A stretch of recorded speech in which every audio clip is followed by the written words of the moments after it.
So once again, a very good morning to the students of class 9, and today we will take up Act 2, Scene 8, which is a very short scene, followed by Scene 9 of The Merchant of Venice. So on your screen, you can see first and foremost on top the picture of the Rialto Bridge, which is in Venice. So the Rialto Bridge is exactly the spot where Antonio and Bassanio in the opening scene of the play were supposed to have been in conversation with each other. And then down below you have two separate pictures. The first one, which is on your left hand side, you can see Antonio and Bassanio. This is a particular scene which is taken from Act 2, Scene 9, where Antonio is seeing of Bassanio while Bassanio is on his way to Belmont. So Antonio is seeing him off. So that is what the illustration is trying to depict. It's not exactly a photograph, it's just an illustration by an artist. And on your right hand side, you can see the actual scene from the movie The Merchant of Venice, where you can see the Prince of Aragon. The Prince of Aragon. Actually, this is taken from scene 9, and what you saw before is taken from scene 8. So this is Prince of Aragon, who has come to take part in the lottery of the three caskets, and here he is in conversation with Portia, and he is probably taking at this particular point of time taking the key of the casket, which you can see kept in front of him. So he's taking the key after having chosen the casket. So these are the two illustrations. One is an illustration, the other one is actually the scene from the movie The Merchant of Venice. So now let's go to the beginning of Act 2, Scene 8, and first read the introduction of the scene, and then we can continue with the reading and understanding of the text.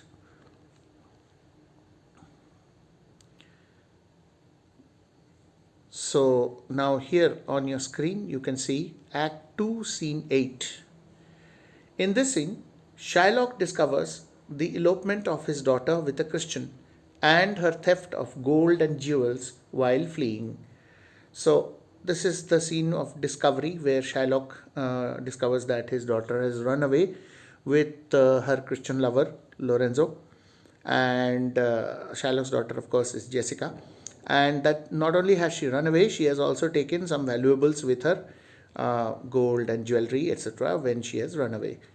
This intensifies his hatred for Christians. Now, this running away of Jessica is also one of the reasons why Shylock becomes all the more revengeful on the Christians, particularly on Antonio, because Lorenzo, with whom Jessica has run away, is also one of the friends, one of the Christian friends of Antonio, the royal merchant of Venice. So his hatred for Christians intensifies, and his desire for revenge. So he wants to take revenge.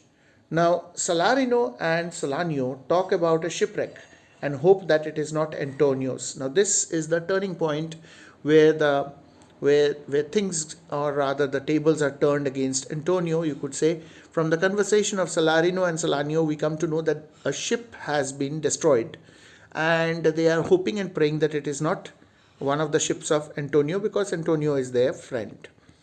The scene further highlights Antonio's love for Bassanio as he bids farewell to him with tearful eyes. So that is the scene of or the illustration which you saw in the beginning, in the thumbnail of this video. Now, Scene 8, Venice, a street. Enter Salarino and Salanio. Now they are discussing. Salarino says, "Why, man, I saw Bassanio under sail. Why, man, I have seen Bassanio. He has started his journey for Belmont by steamer or by ship. So he has set sail, and I have seen him leave. With him is Gratiano gone along, and in their ship I'm sure Lorenzo is not."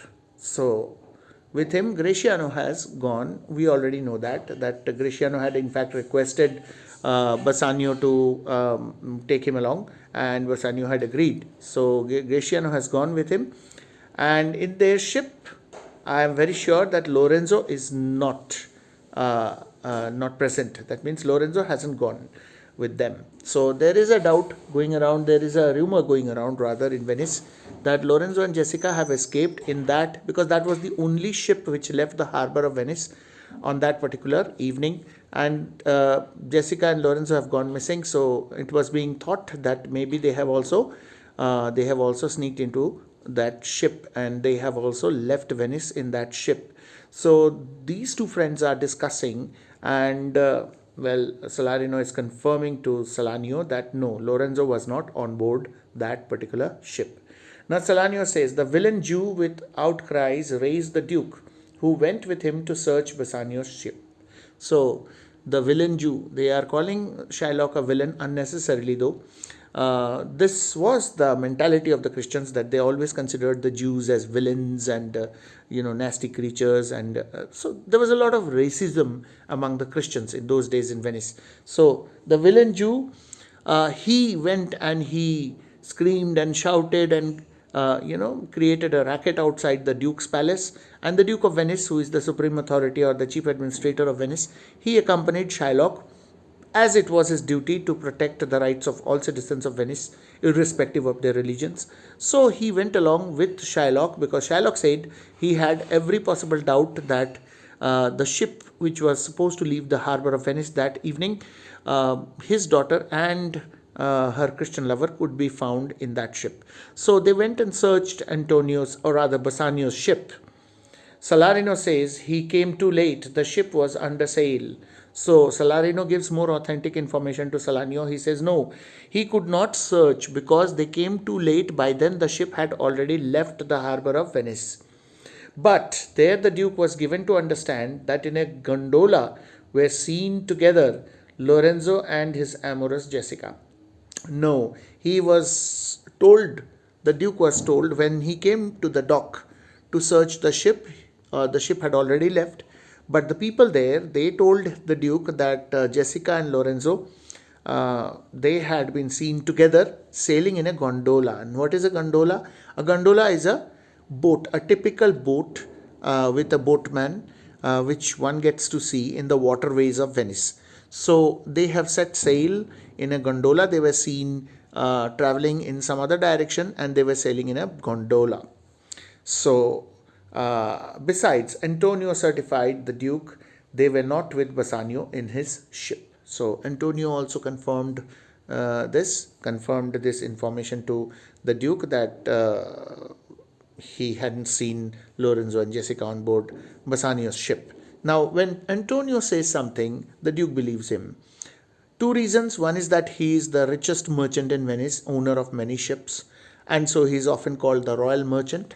And second, and the most important reason, is that not only is he rich, he is also a Christian, and the Duke is a Christian. So obviously, a word of faith, a word of trust, a word of honor, that's what the Duke thinks of Antonio's words. And so when Antonio, who was at the dock to see of Bassanio, testified that he can assure the Duke that on board that particular ship in which Bassanio had left for Belmont, Jessica and Lorenzo were not on board, the Duke believed him. Salanio says, I never heard a passion so confused, so strange, so outrageous and so variable as the dog Jew did utter in the streets. Meaning to say that when this was discovered that his daughter has already left home with a Christian and has taken all valuables with her, this was the terrible manner, the most outrageous manner and shameful manner, that is, that Shylock started venting his grievances, his anger, his sadness, everything mixed together. See, he was vehemently, very loudly proclaiming his loss publicly in the streets of Venice. He was shouting and screaming, and he was making himself known to everyone that he had suffered a great loss. So strange, so outrageous, and so variable.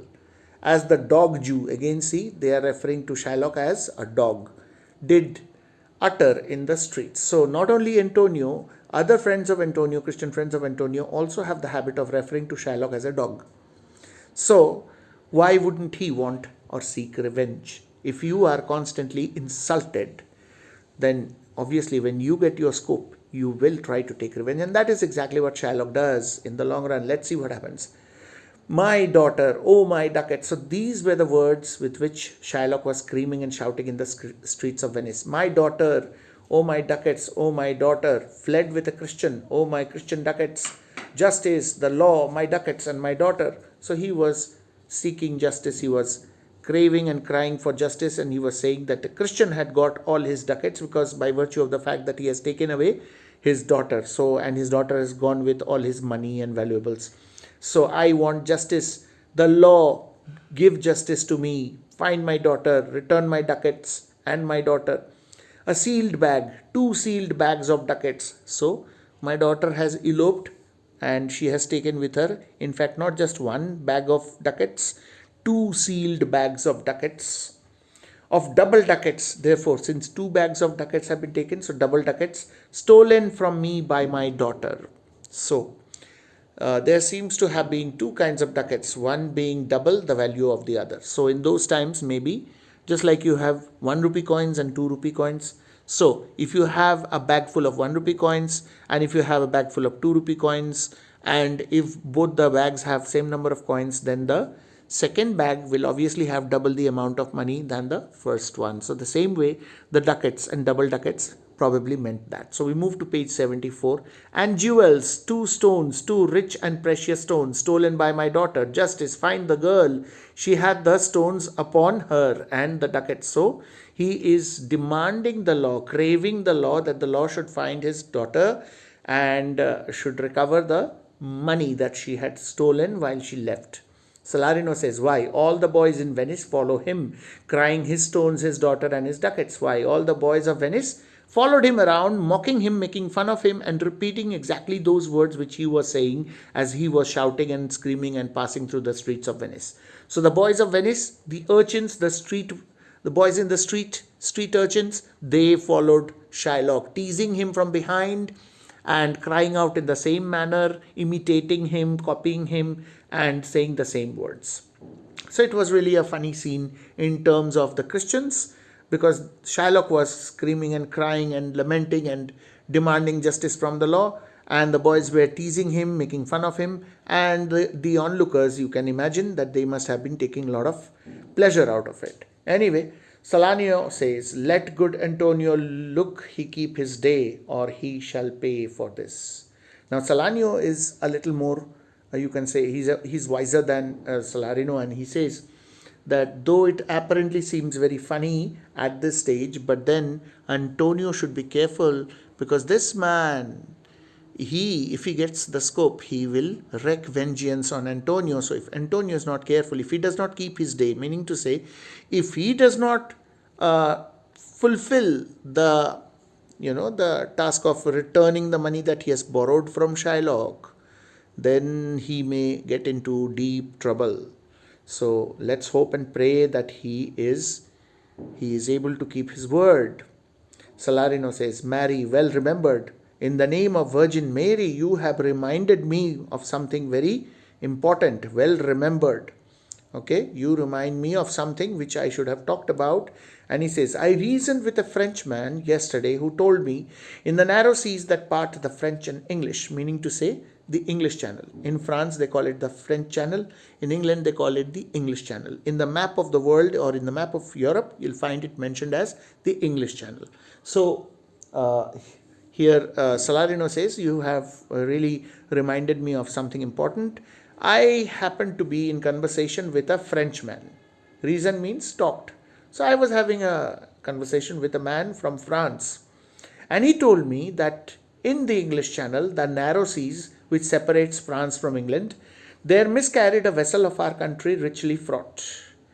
In that particular portion of the sea, the English Channel, which connects maybe the North Atlantic Ocean with the Arctic Ocean. So there was a shipwreck and a vessel richly loaded with cargo, which happened to be from Venice, because each cargo ship, or any ship for that matter, always it carries the flag of its country of origin. So on the mast of the ship, there is always this flag of the nation flying, so anyone can make out which country the ship belongs to. So this particular ship, a Frenchman told me, I had a word with him yesterday, that there was the shipwreck, and this ship was from Venice and it was richly loaded with goods, cargo. I thought upon Antonio when he told me and wished in silence that it was not his. So, as soon as that Frenchman told me about how a ship had been destroyed, I immediately thought about Antonio, because our friend Antonio is the richest of all such merchants who have ships, and his ships are richly always laden with cargo. So I immediately thought about Antonio, my friend, and I prayed and wished in silence. I prayed in silence that it was not one of his ships. Solanio says, "You were best to tell Antonio what you hear, yet do not suddenly, for it may grieve him. It is best if you go and tell Antonio about what you have heard, but then don't tell him suddenly, because it can, put him into sudden grief. So go and tell him gently." Salarino says, "A kinder gentleman treads not the earth." And he starts praising Antonio, that I haven't seen a gentleman kinder than Antonio walking on the surface of the earth. If at all any proper gentleman ever lives on earth, then it is Antonio. That's what he means. I saw Bassanio and Antonio part. I have seen Bassanio and Antonio saying goodbye to each other. Bassanio told him he would make some speed of his return. Bassanio assured Antonio at the time of leaving that he will come back as quickly as possible. He answered. Who answered? Antonio answered. When Bassanio said these words to him, Antonio said, "Do not so, don't do so. Don't have to rush things. Go, take your time. And once you are through with all your work, then you can come back eventually." So he told him, "Do not so, slubber not business for my sake." So don't rush through your business carelessly. Slubber means to rush through carelessly. So he says, he told him, don't rush. Your purpose of visit to Belmont is to woo Portia and marry Portia, because you love Portia. So take your time, don't rush things, otherwise things will get spoilt. So do not slubber business for my sake, Bassanio, but stay the very riping of the time, but stay there till the time is ripe for you to come back. Then he says, "And for the Jew's bond which he hath of me, let it not enter in your mind of love. Be merry and employ your chiefest thoughts." So he says that don't be scared about, or don't be worried about the bond of the Jew which I have signed for you. You take your time and you spend your time loving Portia, and all your positive focus should be on Portia. Be happy. Be merry means be happy, and employ your chiefest thoughts to courtship, and let your thoughts be mainly directed to your love, and also in making fair displays of love. So that is what is suitable for you right now. You are going to marry someone whom you love, so spend your time in focusing on that, and your courtship for Portia, focus on that.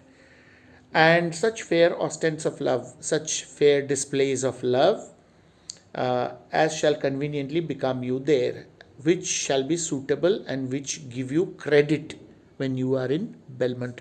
So do accordingly. So he assured Bassanio that he'll be fine, and he told Bassanio not to worry about the bond that he has signed with Shylock to borrow the money for Bassanio, and he also assured him that everything is going to be good. He should not rush things, and he should take his time, win Portia's heart, marry her, and eventually return when it is the right time to come back.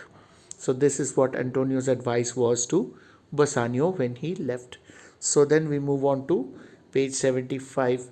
And even there, his eye being big with tears, turning his face, he put his hand behind him, and with affection wondrous, sensible, he wrung Bassanio's hand, and so they parted. So there were tears in Antonio's eyes, and he shook hands with Bassanio, and he turned his face away so that he wouldn't have to show his tears to so that he wouldn't have to show his tears to Bassanio, and then he parted from his friend Bassanio. So Salanio says, I think he only loves the world for him. I pray thee, let us go and find him out. I think he only loves the world for him. So that means I think he loves the world only for the sake of Bassanio. And I pray to you, I request you, let us go and find him out. Antonio must be feeling very lonely after his best friend Bassanio has left. So let us both go and find Antonio and quicken his embraced heaviness with some delight or other. That means let us go and cheer him up. The sadness which he is indulging in right now because of the separation from his friend, let us go and sit with him. We are also his friends, and by talking to him, let's cheer him up. Salarino says, do we so? Yes, let us do so. Saying this, they leave the scene comes to an end. So this is an important intermittent scene which gives us a glimpse of what has happened. On one hand, Shylock has found out that his daughter has eloped, and on the other hand, and so he has become very angry, he is full of vengeance, and on the other hand, we have Antonio and Bassanio separating from each other, and Antonio feeling sad. In the meantime, there is information that there has been a shipwreck, so that could be Antonio's ship. So that brings us to the end of this particular scene, but we will not stop because it was a very short scene. So let's move on with the next scene. Let's see the introduction of the scene which is next. Act 2, Scene 9, the scene shifts to Portia's house in Belmont. Now we are going to see what is happening in Belmont, the other side of the story. So the romantic subplot of the play is in progress now. And of course, romantic subplot in the sense when it comes to Portia. But then here we have yet another princely suitor, this time the Prince of Aragon, who has come and who wants to take part in the lottery of the caskets. He has taken his oath, and now he is going to choose. And let's see what happens, what he chooses. So the Prince of Aragon makes his choice of the caskets. He selects the silver casket, which contains an idiot's head. So he actually finds a mirror inside it. In some versions, it is a mirror. In some other versions of the play, it is actually the picture of a clown. Idiot means clown. So silver stands for conceit, vanity, and self-deception. All the three traits of Aragon's personality. So silver is synonymous to Aragon's personality. He has this firm belief in himself. He is a conceited man, meaning to say he has a firm belief that that whatever way he thinks about things, things are like that. So that is his problem. He cannot think differently. And second is vanity. That is too much of, vanity means he thinks of himself as someone very great, very somewhat similar to the Prince of Morocco to some extent, because even this man is also a prince. And self-deception. Well, he is deceiving himself in believing certain things which are not really true. What happens with princes and kings is that they are flattered so much by their subjects, particularly the ministers and other nobles who are present in the king's court or the prince's court, that they start developing a belief that whatever flattery is done or is said about them, they start believing that those are true. And that is exactly what Prince of Aragon also believes in. And so he thinks that he is choosing the right casket, but he chooses wrongly. Portia is quite relieved as Aragon departs. She is then informed of the arrival of a Venetian suitor. Now that Venetian suitor who arrives next is, of course, Bassanio. Nerissa prays that the new suitor should be Bassanio. Thus ends the second act with the anticipation of the fulfillment of the lottery of the caskets. Now let's see. Belmont, a room in Portia's house. Enter Nerissa with a servant. Nerissa, quick, quick, I pray thee, draw the curtain straight. So, draw aside the curtains. I request you, I pray thee. Quickly draw aside the curtains. The Prince of Aragon had taken his oath. because the Prince of Aragon has already taken his oath and has decided to choose from among the caskets and comes to his election presently. So he is coming to make his choice now. And as soon as Nerissa says this to the servant, one of the servants, there is the flourish of cornets. Enter the Prince of Aragon. So there is music. There is a kind of musical instrument played to signify the arrival of the prince. And Prince of Aragon, accompanied by Portia, because Portia is the hostess. Prince of Aragon is her guest. So she is leading the Prince of Aragon into the room. And their trains, Portia and Portia's servants and other followers are coming after her, and same with Prince of Aragon. Now Portia talks to the prince, pointing at the caskets, and says, "Behold, look." Behold means look. There stand the caskets. There you can see the 3 caskets, noble prince. So right before you are the 3 caskets. If you choose that wherein I am contained, if you choose that casket in which I am encased, meaning to say her portrait. So if you choose the casket which contains my picture inside it or my portrait inside it, straight shall our nuptial rites be solemnized. We move to page 76. So as soon as you make the right choice, our marriage ceremony will straight away be carried out, will be immediately solemnized. A marriage will be solemnized. But if you fail, without more speech, my lord, you must be gone from hence immediately. So we already know this because we have seen earlier also these things being mentioned. So if you choose the wrong casket, then you must leave immediately. Aragon says, I am enjoined by oath to observe 3 things.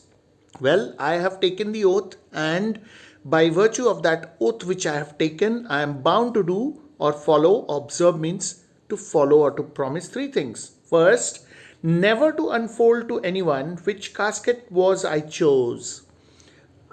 First thing is that I will not tell anyone which casket I have chosen.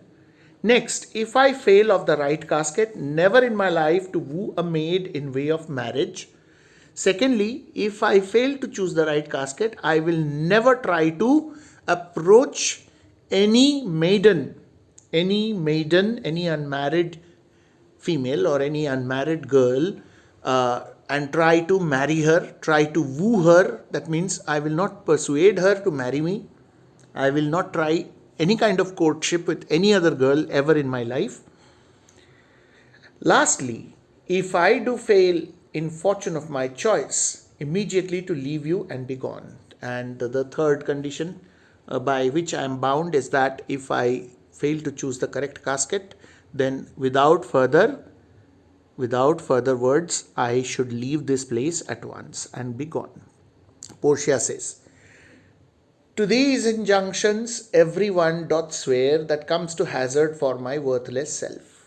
So Portia is being humble when she calls herself or refers to herself as worthless self. So she says that anyone who comes to try out his luck in marrying me must fulfill these 3 conditions while making the choice of caskets.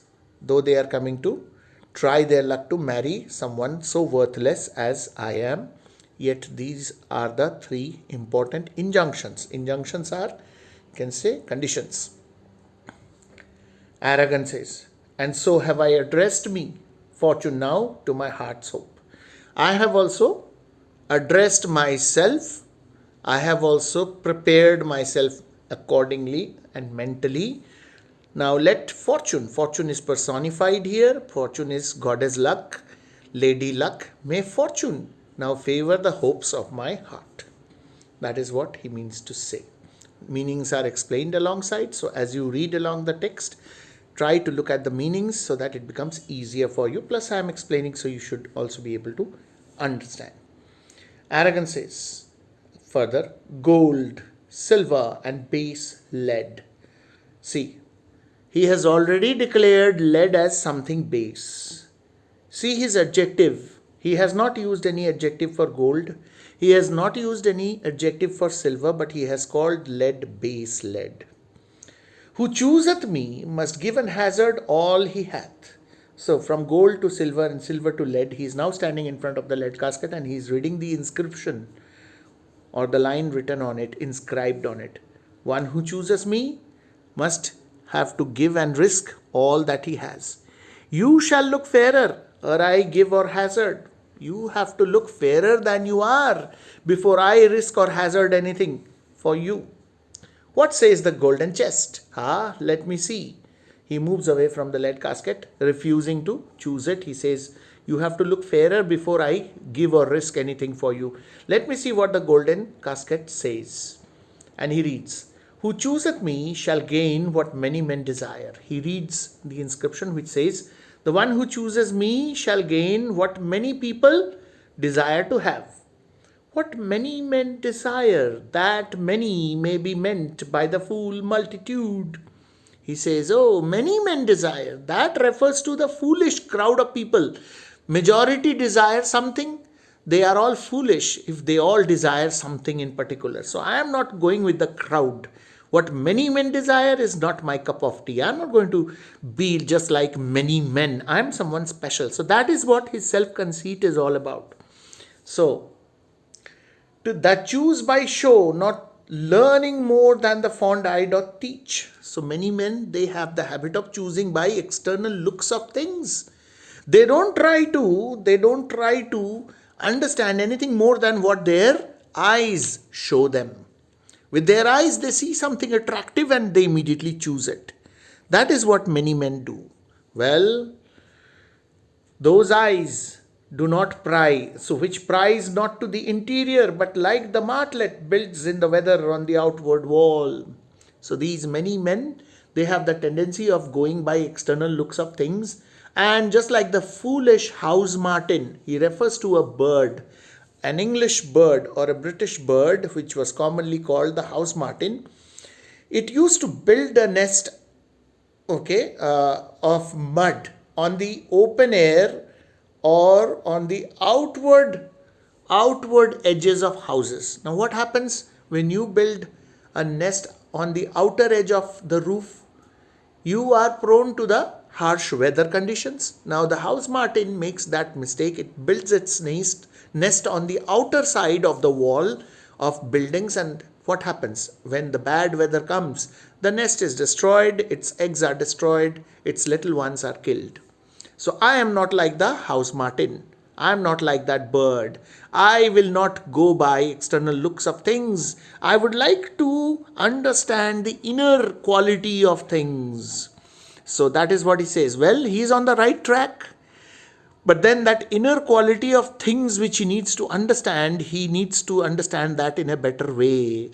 He has already rejected the lead casket and we already know what is inside the gold casket. Let's see what happens. Even in the force and the road of casualty, I will not choose what many men desire. So he says that just like the house martin builds its nest on the outward edge of roofs, and that also a nest of mud, made of mud, what happens? Its nest gets destroyed during the severe weather. So I will not choose what many men desire. I will not go with the foolish crowd. I will look for inner value of things and I will make my choice accordingly. So this is where we will stop. We have come to the end of this particular page, which is, I think, page was, I think, 76. So we have come to the end of page 76 in your textbook. So this is where we will stop. We can see the Prince of Aragon once again with Portia on your screen. And we will continue with the second part of this video in our next video tutorial. So I hope I have been able to explain and I hope you have been able to follow. In case if you have any doubt, please go through this video once again from the beginning. Try to understand line by line and always keep referring to the side notes which are provided in your textbook. So that's it for now. Thank you very much.